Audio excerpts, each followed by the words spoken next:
solving systems of linear equations with 3 variables. It doesn't necessarily mean to be linear, but it is still solving systems of equations. We'll have still the same methods that we had before. We'll use primarily substitution, elimination, graphing, and then a calculator is the graphing part of that as well. But the one that you will most enjoy is probably calculator. So going down from here, there are still going to be 3 different solutions. Okay, there's 3 different types of solutions. We still have consistent. Consistent means we have what? We have a solution, right? So if it's consistent, that means we have an answer. If it's independent, that means that it what? Has one answer. So if it's consistent independent, it has one answer. If it's consistent dependent, how many answers does it have? Infinite. Because they're exactly the same, right? And then lastly, we have inconsistent, meaning it has how many? None. Okay? And that doesn't change. We've now been presented this graph on the first page in like 5 different forms. It does not change. We will always have infinitely many solutions, one solution, or no solution. Okay? The only time that that'll change is when we get into parabolas. Okay? So to solve a system of linear equations with 3 variables, they provide a 5-step plan. I don't necessarily like giving you the 5-step plans because half of you aren't going to follow it anyways. I'm just going to give you examples and you derive your own step plan from that. Okay? So to begin, we will just jump right into it. Okay, there's 3 variables. I like to split my paper into 3 separate columns. You can do that or not. It just helps me stay organized. Okay, so I'm going to take my 3 equations, x plus y plus z equals 4. And then that's my first column. Okay, my next one, 9x plus 3y plus z equals 0. And that's my second column. And then my last column will be that 4x plus 2y plus z equals 1. Okay, solving this system, we have, again, all of those options. If we want to do elimination, which I think is the easiest option here, then we can get rid of a variable, and then it turns into a 2-variable equation. So what we'll be doing is simply turning 3-variable equations into 2-variable equations. So on the first one, I'm just going to do it for you. Just ask me questions as we go along. I see this one, and I say this is the easiest one to manipulate. It's the easiest one to manipulate because I can change these coefficients of 1 to anything that I want, and I can eliminate a variable. So I want to eliminate z. Okay? I want to eliminate z because then I only have to change this equation 1 time because these 2 z's are the same. Okay? So I'm going to multiply this through by a -1 so that I'll have something that is the same but opposite. So I now have negative x minus y minus z equals a -4. I give that -1 to everything. Now, this, when you start doing this on your own paper, you'll probably just write this in immediately instead of writing it down 3 times. But now I'm just copying it over to each of these columns because I'm going to try to eliminate some stuff. This is called elimination. You might make that little note up there that this is elimination. And then I'm just copying it to each of these columns.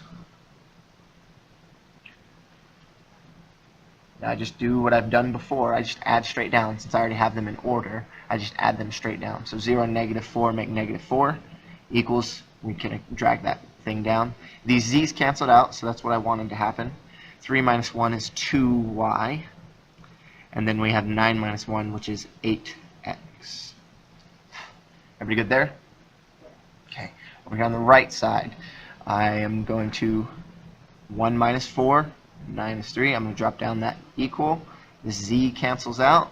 I'm left with 2 minus 1, which is just y. You don't need to write 1y. 4 minus 1, which is 3x. And we now have 2 equations. So without the rest of this junk up here, we now just have an equation of 2 variables. And we can finish solving them just like we would any of the others. Okay? I'm going to erase this so that you can see it a little bit better. You don't have to move it. -4. Okay, so now I just have 2-variable equation. I have these 2 variables to deal with. Now can you do Kramer's? Technically, yes, you could do Kramer's rule. However, sticking with the theme that I started with, I want to continue elimination. But you really want to do Kramer's rule, don't you? All right.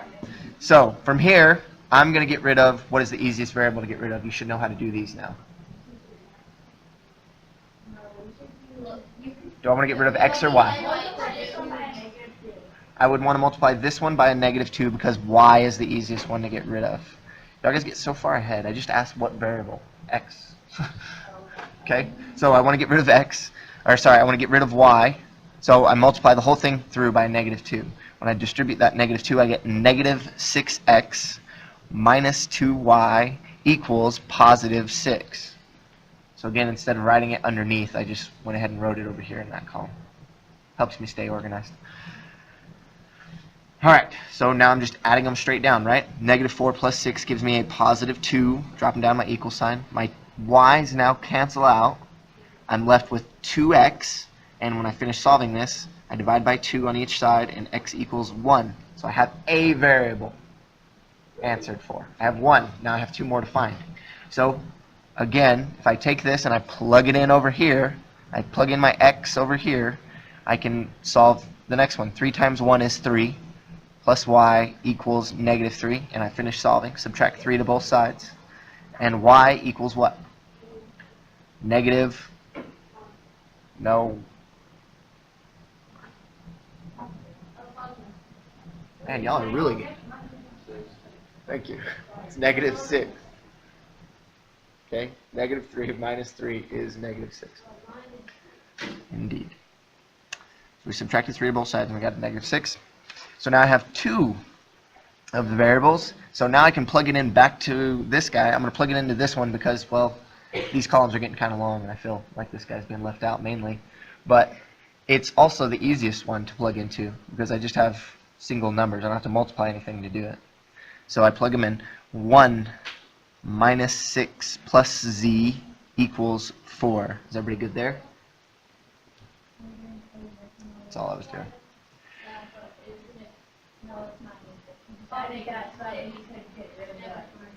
Okay. Some of you might want to try to plugging it into this one, and it doesn't matter. You can. It'll be the same. Yeah, and it's fine. It doesn't really matter. You'll still get the same answer. So it doesn't matter that you plug into this. I just didn't want to deal with as many negatives, so I plugged it back into my original. So go ahead and finish it out. 1 minus 6 is 5, plus z equals 4. Subtract 5 from both sides, and I'm left with z equaling. You're right. It is a -5, so I need to add 5 to both sides. Correct. And now I have 9. Okay, so this is my third one. Now to write my final answer, I have to write it in coordinate form. This would be a 3-dimensional coordinate. That's why we don't say graphing is really a solution anymore. So 1, -6, 9, just like Bruce said. Okay, final answer. That's really the only one I'm concerned with. If you have these 3 answers and you don't write it in coordinate form, you're going to lose a point. Still coordinate form. Yep, x, y, z. All right. So if I want to check this, I can do that. I just take this set of numbers and I plug it in and just check it really quickly. So I'm going to plug it in to this guy right here. So 4 times 1 is 1. 2 times -6 is -12. 9 times z is 9. What, Bonnie? Oh, you're right. It's going to be a day. I told Taylor at the beginning. Whew. I know it. So now I'm just checking. 4 minus 12 is -8, I think. Plus 9 is +1. So it checked out. It worked. Thanks for correcting me and making sure that I stayed humble in my daily values. Okay, any questions there before we move on and do another one? All right, here we go. Let's do another one. Here are your 3 equations. These do take a lot of space. That's why I say go ahead and spread them out across there. So this is example 2. We're going to start plugging in our equations. I have 2x plus 3y plus 4z equals 12. Next one. -6. Well, negative 6x minus 12y minus 8z equals negative 56. Kind of a larger number. And then I have 4x plus 6y plus 8z equals 24.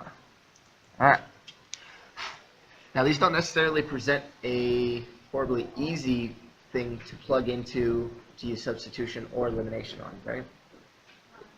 It kind of looks a little bit bewildering at first. But when I look at these, I see that 2 is a multiple of every single one of those numbers, right? So even though it does look like something crazy because of all the coefficients, I can still see that since 2 is a multiple of all these numbers, then it will be pretty easy to change them or manipulate them to cancel out certain variables. Okay? So here I have something that's all positive, and that's kind of nice. And over here I have something that's all negative. So I can already tell that I'm going to be able to cancel out one of my variables. I'm going to cancel out my x. Okay? So what do I need to change this 2 to cancel out this x? I need to multiply it by a positive 3 because I need them to be the same but opposite, right? So my new equation, 3 times 2x will be 6x. 3 times 3y will be 9y. 9y. And then 3 times 4 will give me 12z. And then lastly, I get 36 on the end, right? Any questions there thus far? Okay, so I'm going to start adding straight down on that one. Get my two variables, or my variable eliminated. So I got rid of 1. I should be left with 2 left here. So I get 3y, negative 3y, and positive 4z equals a negative 20. Everybody good there? Now I need to figure out how am I going to get rid of this x right here. How am I going to get rid of this x right here on this 4? Looking back at my original equation, because I have to give it to one of these, right? Multiply it by a negative 2. So here we go. Negative 4x minus 6y minus 8z equals negative 24. And I start going down. 4 minus 4, that cancels. 6 minus 6, uh-oh. 8 minus 8, uh-oh. 24 minus 24, uh-oh. So I'm left with 0 equals 0. What traditionally do we say when we get something that's true? Infinitely many solutions. And I'm done right there. I can finish. I don't have to do anything else. Now, had I gotten something with 2 variables left, I would just continue like I had continued with 2 variable equations before. Okay? Questions there? What if I had gotten 5 equals negative 2? Then false, no solution. Good.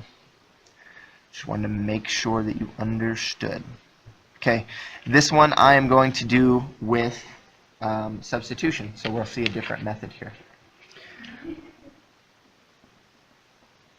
We have the equation x plus 2y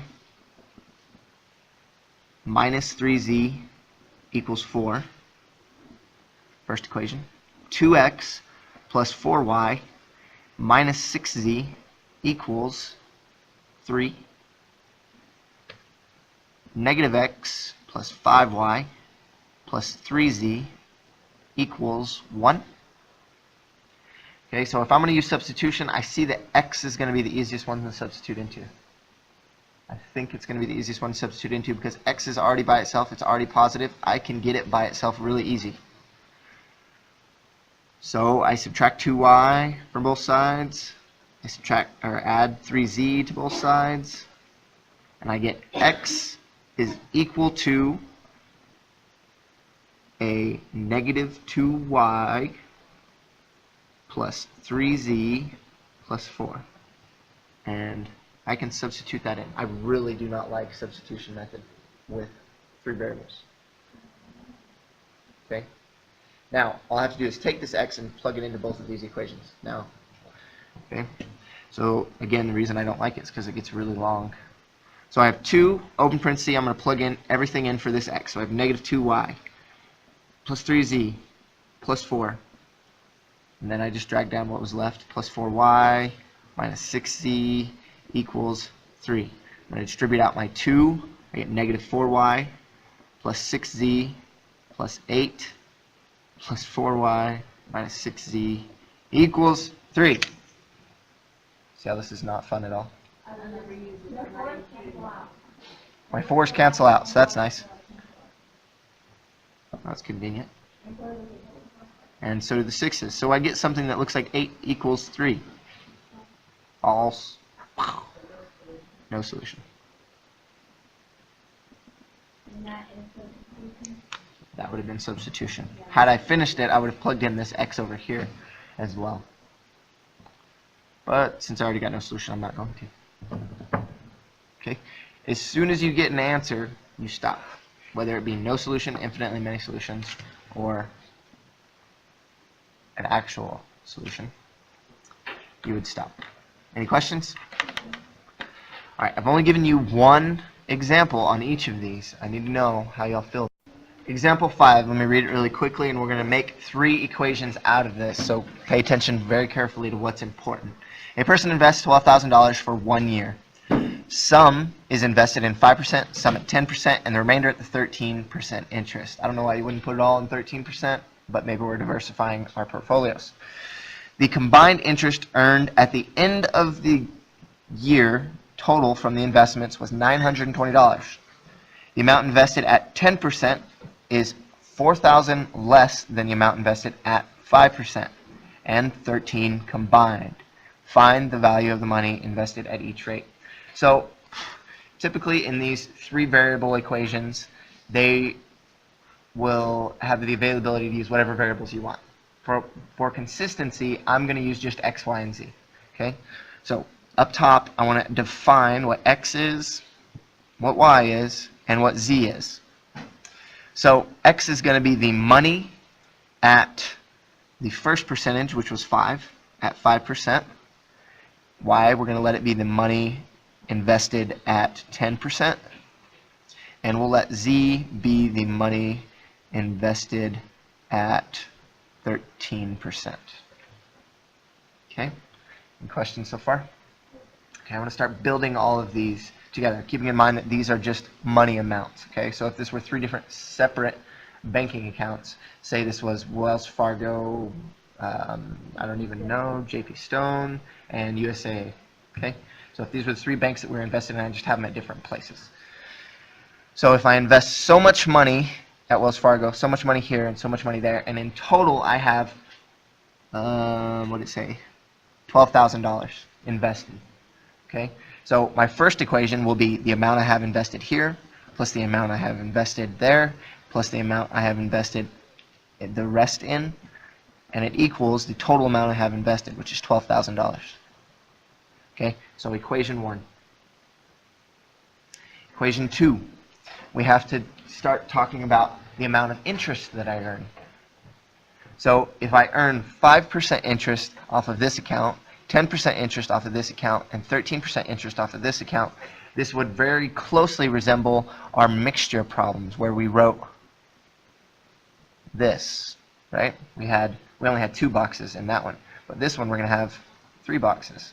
So here I have an X amount, I have a Y amount, I have a Z amount. We don't know what it is, but we do know how much of it we are earning off of this. 10% and then 13. Okay, lots of drawing. I'm sure you love it. Okay, so much is being earned in here, so much is being earned in here, and so much is being earned in here. So each of these are your banks, and this can be your pocket. This is how much money you're making. Okay, so in our mixture problems, we did what? How did we get all of this stuff to combine? We did an equation, right? It would look like the percent multiplied by the amount, the percent multiplied by the amount, right? So let's do the percent multiplied by the amount. 0.05 multiplied by the amount x plus 0.1 y plus 0.13 z equals, how much money did I earn in interest? 920 equals my total. Okay? Now, 2 equations. We have a third equation. So let's look at the remaining information that they gave us. The amount invested at 10% is 4,000 less than the amount invested at 5% and 13 combined. What does combined mean? Added, right? So we're adding x and z. So x plus z are being combined. So it says, and we have to read this very carefully, the amount invested at 10% is 4,000 less. So what am I subtracting? Because we know we're less, right? What am I subtracting? So minus the 10%. So we take the 10%, which was y, right? We subtract 4,000 from it, and that's going to be equal to those two combined. So now we have 3 equations, but one of them isn't in a proper standard form for us to use, right? How do I get it? Subtract y from both sides. So now I have 3 equations, right? I have x plus z minus y equals negative 4,000. Does everybody agree with that?